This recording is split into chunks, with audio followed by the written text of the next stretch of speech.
kebenaran pasti mengalahkan kebatilan. Allah menjanjikan bahwa kebenaran pasti akan mengalahkan kebatilan. Nah, yang dimaksud dengan kebenaran itu apa? Kebenaran menurut para ulama adalah peraturan dan etika yang direstui oleh Allah. Misalnya, manusia mesti tunduk kepada Tuhan, karena Tuhan itu yang telah menciptakan mereka. Nah, itu peraturan yang nggak usah dipelajari aja, mestinya begitu. Ya. Dan peraturan antara lain penghormatan antar manusia, karena semua manusia itu mempunyai harga diri. Maka tatanan kehidupan yang baik adalah tatanan kehidupan yang saling menghormati, sehingga masyarakat itu bisa hidup bersama dengan nyaman. Sebaliknya, kebatilan itu apa? Kebatilan itu adalah segala macam tindakan yang bertentangan dengan kebenaran. Jadi sifatnya luas sekali, ya. Sifatnya luas sekali. Cuma kalau kita tidak pakai pedoman agama misalnya, kalau kita menggunakan common sense tapi yang benar, ya, common sense itu bisa menyimpang. Jadi kalau common sense yang benar, itu nggak benar tuh. Nah, itu berarti kebatilan. Ya. Oleh karena itu, yang diakui sebagai kebenaran itu kan yang menurut sensenya orang pada umumnya itu bisa diterima. Maka kebenaran, kebaikan yang bisa diterima oleh setiap orang itu namanya al-ma'ruf. Ya, masih ingat amar ma'ruf, nahi mungkar. Jadi yang diakui oleh setiap orang bahwa itu wajar, itu ma'ruf, dan itu kebaikan. Nah, kebatilan itu yang munkar. Munkar itu artinya yang diingkari oleh akal, pikiran, dan perasaan kita. Kalau ada orang misalnya merampas harta orang lain, loh, kok begitu? Nah, itu kan orang pada umumnya menganggap bahwa perampasan itu nggak benar. Nah, bahwa itu nggak benar, itu berarti pikiran dan hati kita mengingkari. Itu disebut mungkar. Nah, mungkar itu juga diartikan sebagai sesuatu yang menyimpang, dan kalau itu kebalikannya dianggap sebagai kebaikan atau kebenaran, maka yang mungkar itu kebatilan. Ya. Jadi yang dimaksud dengan kebatilan adalah segala macam tindakan yang bertentangan dengan kebenaran. Jika terjadi pertarungan antara kelompok yang berperilaku sesuai dengan kebenaran, ya, ada kelompok yang melakukan yang perilakunya itu selalu sesuai dengan pedoman-pedoman yang baik, ya, itu yang mengikuti kebenaran dan berjuang untuk menegakkan kebenaran itu. Lalu orang ini melawan kelompok yang berperilaku menyimpang. Berperilaku menyimpang itu antara itu yang perilakunya sewenang-wenang. Sewenang-wenang itu misalnya melakukan pemerasan. Pemerasan itu ya orang yang kalau mau minta izin tidak dikeluarkan izinnya kalau belum nyogok. Ini kan pemerasan itu, ya. Penyogokan yang inisiatifnya bukan dari orang yang minta izin, tapi dari pejabat yang akan minta izin, itu namanya pemerasan. Nah, misalnya lagi mencuri anggaran, biasanya di negara kita disebut korupsi, dan merebut hak orang lain. Merebut hak orang lain itu macam-macam, bisa dengan cara menipu, bisa dalam bentuk hutang tidak bayar. Ya. Maka mana kelompok yang akan dibela oleh Allah? Allah akan membela kelompok yang benar, meskipun kelompok yang benar itu kecil. Ya. Memang selalu ada korban, ya. Di antara kelompok kecil itu misalnya ada 10 orang. Mungkin 1-2 itu ada yang tanpa pelanggaran masuk penjara. Proses di pengadilannya, itu direkayasa yang tanpa bukti pun bisa masuk penjara. Nah, itu termasuk sewenang-wenang, itu termasuk kebatilan. Artinya nanti kalau Allah itu menolong yang benar, maka kebenaran pasti suatu saat akan datang dan dia akan menang. Sedangkan kebatilan akan hancur menjadi lenyap. Nah, janjinya Allah, wa qul ja'al haqqu wa zahaqal batil.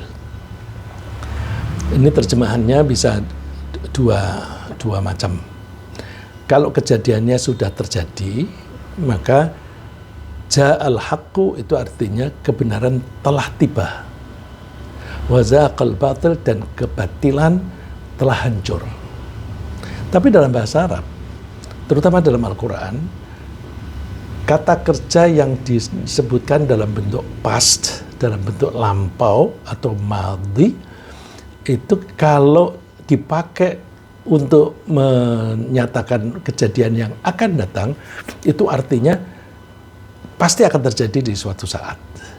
Jadi menerjemahkannya bisa waqul ja'al haqqu wa zaqal batil. Katakan yang hak nanti akan datang dan yang batil nanti akan hancur, gitu.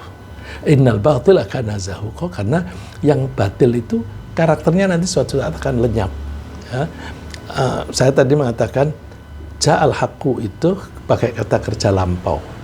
Kalau ini dikutip untuk menyatakan kejadian yang sudah terjadi, maka ini berarti lampau. Seperti misalnya Rasulullah SAW ketika menundukkan Makkah, lalu Rasulullah mendatangi Ka'bah,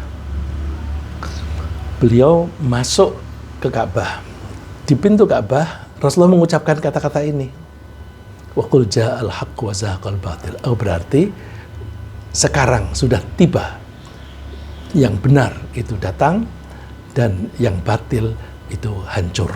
Nah, ini konteksnya itu. Tapi ayat ini kan turunnya kan sebelum itu. Sebelum Nabi Muhammad mengalahkan Makkah, ayat ini sudah turun. Berarti pada waktu turun wahyunya ini itu menunjukkan future yang pasti terjadi. Ya, itu contohnya di Al-Quran banyak. Ya. Misalnya inna fatahna laka fatham mubina. Kami akan membuat kalian menang dengan kemenangan yang gemilang. Waktu itu masih 2 tahun sebelum mengalahkan Makkah. 2 tahun sebelum mengalahkan Makkah, tapi Allah tuh memakai kata fatahna, kata kerja lampau. Nah, berarti artinya masa depan yang pasti terjadi. Nah, dalam kehidupan sehari-hari kita itu menyaksikan bahwa orang-orang yang mengikuti kebatilan sangat berambisi untuk memegang dan mempertahankan kekuasaan. Kalau mereka belum memegang kekuasaan, mereka rebut dengan berbagai cara. Ketika mereka sudah mendapatkan kekuasaan, mereka berusaha mempertahankan dengan berbagai cara. Meskipun usaha-usaha itu bertentangan dengan konstitusi, itu berusaha deh.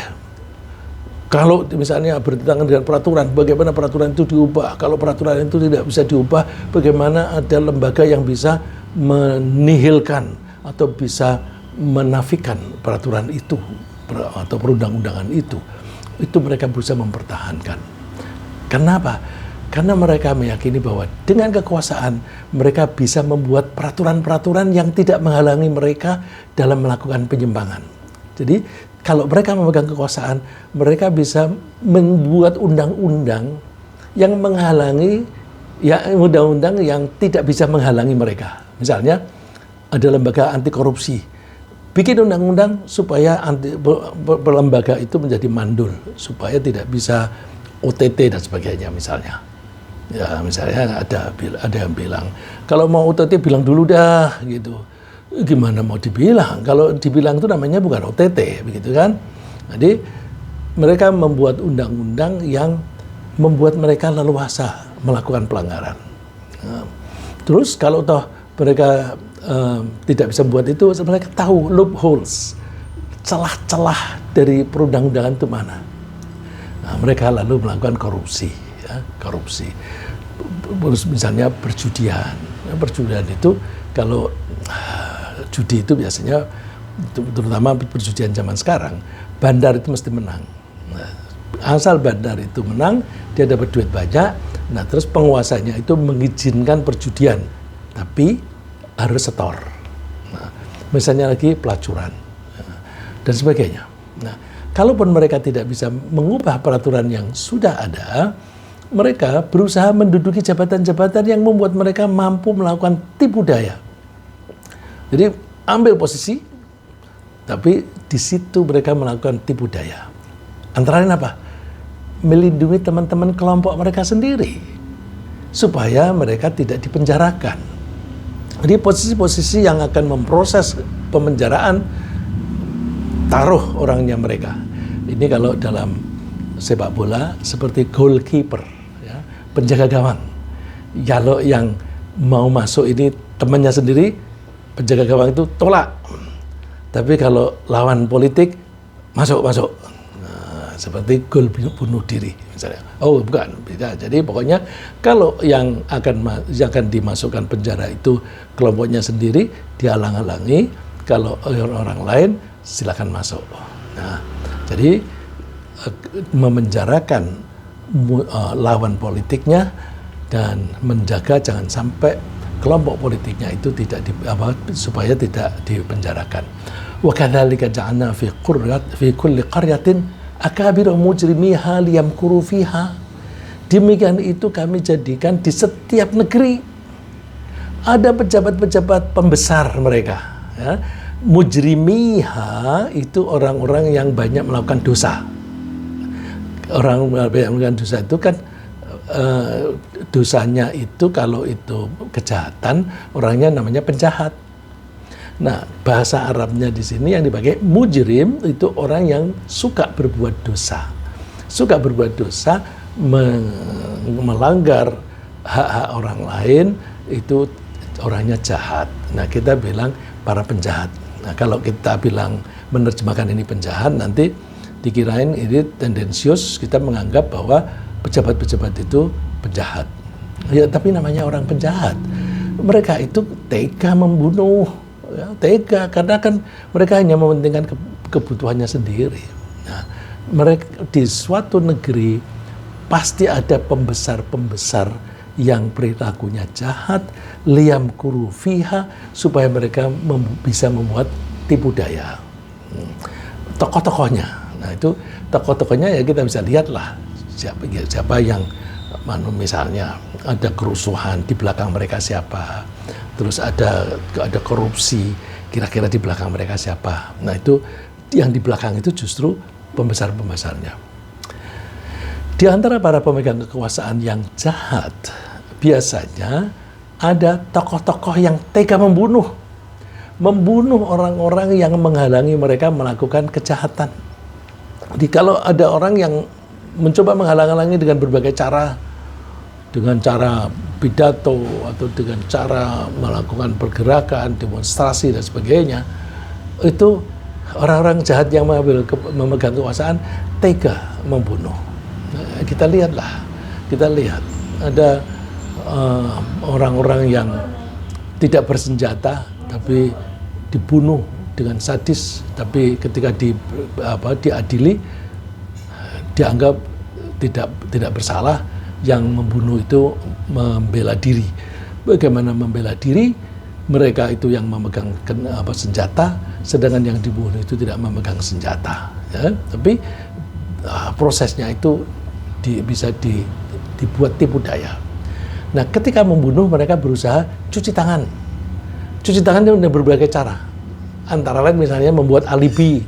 Aku nggak ada di tempat kok, ini misalnya. Bahkan bisa menjadikan orang lain yang tidak terlibat dituduh menjadi terlibat.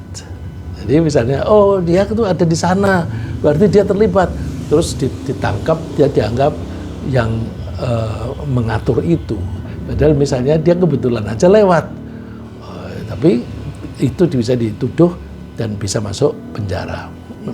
Ini contoh zaman dulu, pada zaman Nabi Soleh. Wa kana fil madinati tis'atu rahti yufsiduna fil ardi wa la yuslihun. Di negeri mereka itu ada 9 tokoh yang melakukan kerusakan di muka bumi. Kerusakan ini artinya kerusakan tatanan hidup. Wa la yuslihun, dan mereka tidak membuat kedamaian. Nah, ini zaman dulu ya, 9 tokoh. Lalu ada orang yang melesetin ini menjadi sebagai 9 orang-orang yang yang bisa mengatur dengan duit, itu pembelokan. Mungkin kebetulan saja waktu itu ada 9 orang. Nah, sekarang mungkin ada 9 orang dan sebagainya, itu kebetulan saja. Mereka mengatakan begini, qalu taqasamu billahi lanubayyitannahu lahu thumma lanaqulanna liwalihi ma syahidna mahlika ahlihi wa inna lasadiqun. Mereka berjanji, kalian mesti bersumpah atas nama Tuhan bahwa kalian akan membunuh orang itu malam-malam. Jadi mereka membuat kesepakatan akan membunuh nabi mereka, itu Nabi Soleh, dan juga keluarganya. Habis itu kita bilang kepada orang-orang yang mengurusi mereka, wali mereka, ma syahidna mahlika ahlihi, kami tidak tahu kematiannya dia. Kami kan ada di sana, kami kan sedang melakukan ini, itu dan sebagainya. Kami nggak tahu menahu. Jadi, ma syahidna mahlika ahli. Kami tidak menyaksikan kematian orang itu. Wa inna lasadiqun, dan kami ini benar kok. Kami jujur. Nah, itu, dan itu banyak terjadi. Ya. Kemudian, karena mereka berhasil mematahkan semua usaha pihak-pihak yang ingin menghalangi kejahatan mereka, mereka merasa sangat kuat di negeri mereka. Mana nggak ada orang bisa menghalangi, ya semua bisa kita atur. Dan mereka merasa senang, karena mereka punya keyakinan bahwa kekuasaan mereka tidak akan tergoyahkan. Nah, ini kan pernah kita menonton si video beberapa tahun yang lalu, kita ini besar, maka orang-orang itu harus kita penjarakan, gitu. Usul kepada penguasa yang top itu. Nah, itu karena merasa bahwa mereka itu jumlahnya banyak, besar, dan mereka kuat, maka mereka mau menggunakan kekuasaan untuk memenjarakan orang lain. Nah, kesenangan itu mereka ekspresikan dengan apa? Makan-makan enak, jadi mereka berpesta-pesta sambil memamerkan kekayaan mereka. Nah, flexing itu karena apa? Kita mumpung punya duit banyak, ya flexing, beli barang-barang mewah dan sebagainya. Terus makannya enak-enak, kadang-kadang makan di hotel sambil ngomong begitu, sambil ngomong tentang apa yang mereka lakukan. Nah, itu keadaan semacam itu membuat kesenjangan atau membuat kecemburuan sosial. Nah, kesenangan semacam ini membuat mereka menjadi lupa kepada Tuhan mereka, sehingga mereka tidak mengindahkan perintah dan larangan Tuhan. Nah, jadi yang paling pokok adalah lalu mereka merasa bahwa bisa kok kita lakukan, buktinya nggak apa-apa begitu. Nah, terus karena yang mereka lakukan itu bertentangan dengan aturan Tuhan, ya mereka berusaha untuk tidak mengingat Tuhan. Kalau ada orang mau membicarakan tentang Tuhan, mereka nggak suka, karena nanti itu bisa mematahkan semangat mereka. Walakin matta'tahum wa aba'ahum hatta nasu dzikr. Ini dialog di akhirat. Ada Allah bertanya kepada sekelompok orang, mereka yang masuk neraka bersama-sama dengan kamu menuduh bahwa mereka bisa masuk neraka gara-gara kamu yang mengajak. Nah, itu tokoh-tokohnya yang dikatakan begitu. Nah, jadi ketika masuk neraka itu kan biasanya tokohnya duluan, yang dosanya lebih banyak itu masuk duluan. Terus anak buahnya masuknya belakangan. Begitu anak buahnya masuk, mereka bilang, itu tuh yang ngajak-ngajak kami tuh, lipat gandakan siksaan bagi mereka. Terus itu mereka yang membuat kami sesat, yang membuat kami melakukan kejahatan. Terus Allah bertanya, emang benar kamu yang menyesatkan mereka? Mereka menjawab, walakin mata'adahum wa aba'ahum hatta nasu dzikr. Enggak, mereka sendiri hidupnya bersenang-senang, mereka tuh menikmati kekayaan mereka dan kekayaan orang tua mereka sampai mereka lupa kepada Tuhan mereka. Wa kanu qauman bura. Mereka memang kaum yang binasa. Jadi ketika di neraka mereka cuci tangan. Nah, itu biasa. Ya, kalau orang jahat kerjasama itu kan seperti akur, saling mendukung. Tapi nanti begitu diproses di pengadilan itu kecenderungannya saling menyalahkan. Nah, keberhasilan mereka merebut dan mempertahankan kekuasaan membuat mereka makin sombong dan mereka menghinakan orang-orang yang lemah secara kekuasaan maupun lemah secara ekonomi. Mereka olok-olok, termasuk mereka yang beriman dan mengikuti kebenaran. Nah, orang yang lemah yang beriman, itu diolok-olok. Nah, meskipun penghinaan mereka itu terdengar menyakiti hati, Allah memperingatkan agar orang-orang yang beriman tetap sabar. Kamu jangan melakukan pelanggaran, meskipun kamu diolok-olok biarin aja. Karena kalau kamu melakukan kejahatan sebagai balasan terhadap mereka, kamu sendiri malah terpancing, kamu menjadi orang yang jahat. Jadi udah sabar saja dan tidak usah terprovokasi untuk melakukan pelanggaran-pelanggaran atau kebatilan. Nah, Allah memberi peringatan sebelum begitu kejadian. La tublawunna fi amwalikum wa anfusikum wa la tasma'unna minal ladzina utul kitaba min qablikum wa minal ladzina asyraku adzan katsira. Pasti kalian itu akan diuji oleh Tuhan. Ada kejadian-kejadian yang berkaitan dengan hartamu. Misalnya ekonomi sulit sehingga mencari pekerjaan sulit. Orang yang punya pekerjaan PHK lalu tidak bisa bekerja dengan baik, yang wajar, sarjana S1 bahkan S2 harus bekerja kasar yang keterampilannya tidak perlu kuliah misalnya. Ya, kalian akan diuji dalam bentuk harta maupun dalam bentuk jiwa. Ya, misalnya di antara kalian ada yang mati, mungkin yang mati kelaparan atau mati demonstrasi.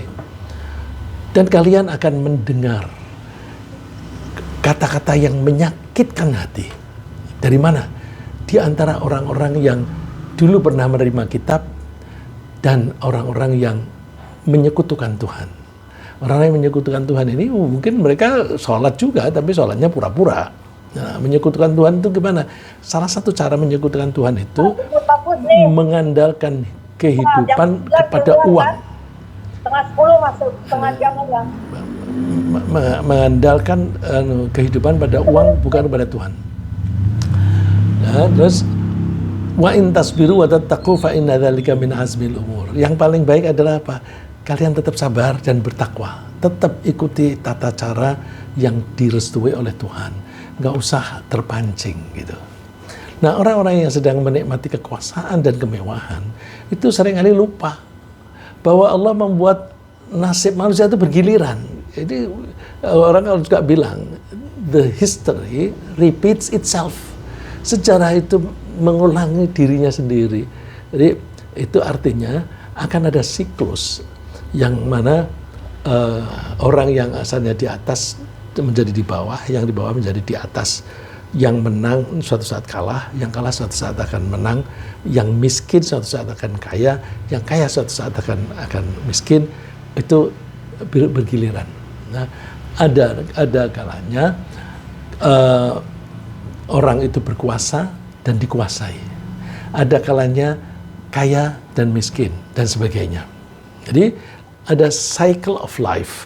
Cycle of life itu kalau di dalam kekuasaan bisa cycle of government ya, atau cycle of power. Jadi mesti ada.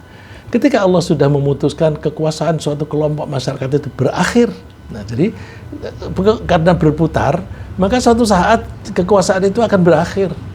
Nah, ketika sudah diputuskan oleh Allah berakhir, kelompok itu tidak akan bisa menghindari kejatuhannya. Dan tidak ada pihak manapun yang bisa menghalangi kejatuhannya. Yang kita menyaksikan. Begitu orang yang dulunya itu berkuasa secara total, nah kita punya totaliter begitu jatuh, udah nggak punya kekuasaan apa-apa. Nah, itu artinya kekuasaan itu nanti ada masa selesainya. Masa selesainya itu namanya ajal. Kalau manusia hidup, nanti masa hidupnya selesai, masa selesainya itu namanya ajal. Walikulli ummatin ajal. Setiap umat, setiap kelompok manusia, setiap masyarakat itu mempunyai ajal. Ada akhir masa kehidupannya, akhir masa jayanya. Fa idza jaa ajaluhum la yastakhiruna sa'atan wa la yastaqdimun. Kalau sudah tiba saatnya jatuh atau mati, mereka tidak bisa mengundurkan sejenak pun atau memajukan sejenak pun. Udah, kalau sudah ditentukan pada detik itu dia jatuh. Detik itu dia mati. Kejatuhan kekuasaan mereka yang suka melakukan kebatilan itu biasanya terjadi setelah mereka menerima peringatan-peringatan. Jadi sebenarnya ya seperti kita tuh kalau sehat, kemudian kita tuh mau sakit itu ada peringatan-peringatan. Peringatannya misalnya, loh kok suhu badanku agak naik ya, loh kok aku lemes ya, misalnya begitu. Kok aku berpikir kok kurang tanggap ya. Nah itu sebenarnya gejala-gejala mau sakit. Ya. Mungkin itu awal dari sakit, tapi belum sampai betul-betul jatuh. Nah pemerintahan juga begitu. Ada tanda-tanda bahwa mereka akan jatuh. Apa itu? Kalau banyak peringatan. Banyak peringatan, ada orang punya ahli mengingatkan, hati-hati ya, ini keuangan kita ini hancur nanti. Hati-hati ya, ini masyarakat itu banyak yang lapar, nanti bisa terjadi people power dan sebagainya. Itu sebenarnya peringatan-peringatan. Tapi peringatan itu biasanya tidak digubris. Tidak digubris karena mereka sudah terlanjur menikmati kekuasaan itu. Ya. Nah, karena mereka tidak mengindahkan, maka berarti kejahatan mereka makin hari makin meningkat. Ya, karena mereka sudah merasakan aku dengan begini bisa kok. Nah, coba peringatan Allah. Falamma nasu ma dzukiru bi fatahna 'alaihim abwaaba kulli syai'.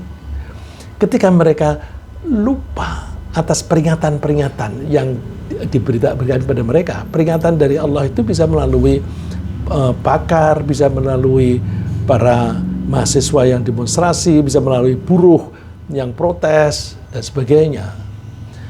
Ketika mereka itu tidak mau menggubris, maka kami buka pintu, segala pintu yang mereka kehendaki. Jadi malah diumbar oleh Allah, ya, dibuat leluasa. Ya sudah, silakan kamu. Nah mereka mengatakannya apa? Semua bisa diatur, semua bisa diatur. Dalam ayat ini dia disebutkannya, kami buka semua pintu-pintu. Jadi mereka mengatakannya semua bisa diatur. Tapi ingat, hatta idza farihu bima utu, ketika mereka itu merasa berbangga dengan apa yang mereka lakukan, dengan joget-joget dan sebagainya misalnya, akhadnahum baghtatan fa idza hum mublisun. Kami ambil kekuasaan mereka seketika sehingga mereka itu tidak berdaya. Sudah hanya itu. Faquti'a adabirul qaumil ladzina dzalamu. Diputuslah buntut-buntutnya masyarakat yang zalim tadi. Buntut-buntutnya itu apa? Pengikutnya. Pengikutnya itu apa? Ya orang-orang yang dulunya mendukung kekuasaan zalim tadi. Orang-orang yang mendukung itu siapa? Ya macam-macam. Nah, saya tidak usah menyebut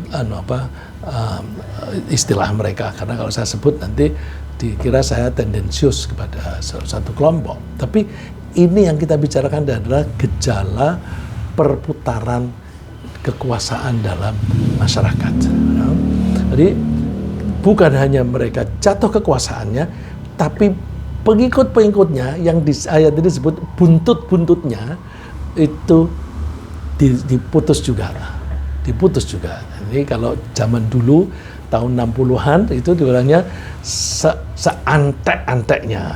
Antek-antek itu kan pengikut. Kalau sekarang saya belum dengar itu kata antek, tapi pakai istilah lain. Ya. Istilah lain yang lebih halus. Kalau antek itu kan kasar ya. Ada yang lebih halus gitu. Nah, kalau sudah terjadi seperti itu, tatanan kembali menjadi baik. Karena menjadi baik, walhamdulillahirabbil alamin. Segala puji bagi Allah yang mengatur bahwa kejahatan itu suatu saat akan berakhir. Ketika berakhir, kita bersyukur. Nah, seringkali penguasa yang zalim itu jatuh bukan karena dikalahkan oleh kelompok besar, tapi justru oleh kelompok kecil yang gigih dalam memperjuangkan menegakkan kebenaran. Nah, kita lihat coba orang yang mencoba mengemukakan kebenaran itu, orangnya itu lagi, orang-orang itu lagi. Berapa orang sih sampai nama-nama mereka bisa dibikin singkatan, bisa dibikin singkatan beberapa huruf saja. Saking sedikitnya, kita nggak tahu ya. Ini kan belum terjadi, tapi bisa jadi kelompok yang kecil ini nanti suatu saat bisa memenangkan kelompok yang besar. Karena apa? Yang kecil ini menyuarakan kebenaran, dan kebenaran itu dengan bukti-bukti. Sedangkan yang jahat ini dengan tipu menipu, dengan kebohongan yang bisa dibuktikan kebohongan mereka. Ya, jadi bisa jadi kelompok kecil mengalahkan kelompok besar. Misalnya Nabi Muhammad SAW itu tentaranya waktu perang Badar itu sedikit, hanya sekitar 300-an, lawannya 1000-an, bisa menang. Tapi mereka bisa mengalahkan. Bahkan suatu saat ketika pasukan Mekah itu dikerahkan sampai 10.000, akhirnya bisa dimenangkan oleh Rasulullah SAW bersama para sahabat. Nah, juga contoh-contoh yang lain. Raja Tolut itu perang membawa pasukan. Dia memberi peringatan kepada tentaranya bahwa nanti kita melewati sungai ya, dan kalian haus karena kita melewati padang pasir. Meskipun kita nanti menemukan air, jangan minum banyak-banyak. Lebih baik tidak usah minum, atau kalau terpaksa minum paling hanya handful of water ya, segayung tangan aja, jangan lebih dari itu.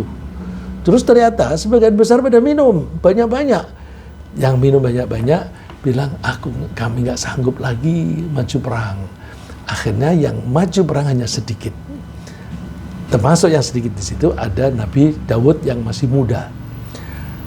Yang tinggal sedikit tadi apa ikut mundur atau berhenti? Enggak, mereka tetap maju. Mereka mengatakannya begini, qala alladzina yadhunnuna annahum mulaqullahi kam min fi'atin qalilatin ghalabat fi'atan katsiratan biidznillah.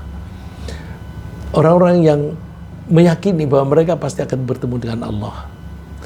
Mereka mengatakan bahwa banyak kok kelompok kecil bisa mengalahkan kelompok yang besar atas izin Allah. Kuncinya di mana? Wallahu ma'as-sabirin. Allah akan menyertai orang-orang yang sabar. Sabar itu gigih ya. Gigih meskipun menghadapi penghalang yang besar, yang berat, tetap gigih. Ya. Allah memang membuat kekuasaan itu silih berganti. Ya. Satu kelompok berkuasa nanti jatuh diganti kelompok lain, jatuh diganti kelompok lain. Itu memang sunnatullah. Ya. Suatu saat kelompok A berkuasa dan pada saat lain kelompok B yang berkuasa. Allah menyebutnya watilkal ayyamu nudawiluha bainan nas. Itulah masa di mana kami gilirkan di antara manusia. Masa jaya, masa hidup, masa kaya dan sebagainya itu memang digilir oleh Allah, dibuat cycle, ya, siklus. Kadang-kadang kelompok penguasa itu kehilangan kekuasaannya melalui peperangan, seperti Raja Jalut ya, yang dibunuh oleh Nabi Daud muda. Nah, itu kan kalahnya itu melalui peperangan atau orang-orang Mekah itu. Tapi ada juga kemenangan mereka itu tidak melalui peperangan. Nah, bermacam-macam cara. Nah, kekalahan mereka sangat penting agar tatanan hidup itu tidak dirusak oleh mereka yang suka mempraktekkan kebatilan dalam tatanan hidup bermasyarakat. Jadi terjadinya peperangan dan sebagainya itu sebenarnya sunnatullah. Allah ingin menjaga, karena orang-orang yang makin kuat biasanya sombong lalu berbuat semena-mena. Ini kalau tidak ada yang mengalahkan, itu nanti akan terus-menerus begitu. Hancur dunia ini. Maka Allah membuat mekanisme bagaimana orang-orang yang semena-mena itu suatu saat akan kalah. Nah, kalahnya itu bisa dengan cara Allah mendatangkan pasukan atau tentara yang lain. Ya, tentara yang lain ini bisa juga orang Islam, bisa juga bukan non-Muslim. Tidak harus orang Islam, ya. Tapi bisa juga yang non-Muslim. Ya. Seperti kalau kita baca di surat Al-Isra, itu ada kelompok masyarakat yang disebutkan oleh Allah, kalau kalian sombong sesombong-sombongnya, kami akan mendatangkan hamba-hamba kami. Ternyata menurut sejarah, orang-orang yang menghancurkan mereka itu bukan orang Islam, orang agama lain. Nah, jadi dua agama yang berbeda. Nah, ada proses kalah mengalahkan itu penting justru untuk menjaga kelestarian manusia. Allah menyebutnya walaula daf'ullahin nasa ba'dahum bi ba'dil lafasadatil ard. Seandainya tidak ada mekanisme Allah itu membuat satu kelompok bisa mengalahkan kelompok yang lain, ya. Kalau di sini sebutnya menolak. Kalau tidak ada penolakan dari Allah dengan menggunakan manusia sekelompok terhadap kelompok lain, itu jadi gampangnya kalau tidak ada mekanisme Allah membuat sebagian masyarakat mengalahkan sebagian yang lain, lafasadatil ard. Kehidupan di dunia ini akan hancur. Walakin Allah dzu fadlin 'alal 'alamin. Tapi Allah itu memiliki keutamaan, mempunyai rahmat untuk orang-orang seluruh dunia. Ya. Jadi ya memang kadang-kadang berantem itu perlu, ya. Kadang-kadang berantem itu perlu supaya tatanan hidup ini baik, ya. Contoh yang kita tidak ada yang mengingkari, ya. Berantemnya pribumi melawan Belanda itu kan perang, ya. Meskipun senjatanya sederhana pakai bambu runcing, ya, tapi alhamdulillah kita bisa menang dan merdeka. Itu kalau tidak ada kalah mengalahkan, itu dunia ini akan selalu dijajah oleh orang-orang lain, gitu, ya. Dengan demikian, Allah itu menghendaki hilangnya kebatilan pada saat datangnya kebenaran. Ini statement Allah yang serupa dengan yang pertama kali saya kutip tadi. Allah berfirman, "Bal naqdhifu bil haqqi 'alal batili fayadmaghuhu fa idza huwa zahiq." Kami melemparkan kebenaran di atas kebatilan. Jadi misalnya orang lagi satu masyarakat itu lagi berbuat semena-mena, terus Allah tuh mendatangkan beberapa orang yang berjuang untuk kebenaran, itu seolah-olah nih aku lemparin ke situ. Terus karena yang didatangkan itu membawa kebenaran, fayadmaghuhu fa idza huwa zahiq. Kelompok kecil yang benar ini bisa memadamkan yang besar yang menyimpang. Nah, mudah-mudahan Allah segera menghilangkan dari negeri kita kebatilan yang merajalela. Kebatilan yang merajalela di negeri kita ini antara lain berupa kebohongan demi kebohongan, pengkhianatan terhadap amanah. Jadi ada jabatan itu seharusnya dipegang oleh orang-orang yang mempunyai keterampilan, mempunyai kompetensi, tapi dikirim di situ orang-orang yang tidak punya kompetensi sama sekali. Akhirnya apa? Tidak perform. Nah, tidak perform terhadap tugas itu namanya khianat, ya. Karena tugas itu namanya amanah, tidak melaksanakan amanah itu namanya khianat. Contoh kebatilan yang ada, ingkar janji, berapa puluh janji macam, semuanya dilanggar. Pemiskinan, kelihatannya pembangunan, tetapi pembangunan dipakai menggunakan duit utang dibayar dari masyarakat, uang dari pajak dikumpulkan dari masyarakat. Setelah kumpul, hampir separuh dari uang pajak dipakai untuk bayar utang. Itu artinya kan duit yang beredar di dalam negeri, hampir separuh itu diambil, dibuang ke luar negeri. Di dalam negeri, jumlah uang makin berkurang. Nah, kalau jumlahnya berkurang, bagaimana ekonomi bisa berjalan? Nah, itu pemiskinan. Tapi orang-orang itu tidak merasakan memiskinkan, karena mereka bisa membanggakan itu siapa yang membangun.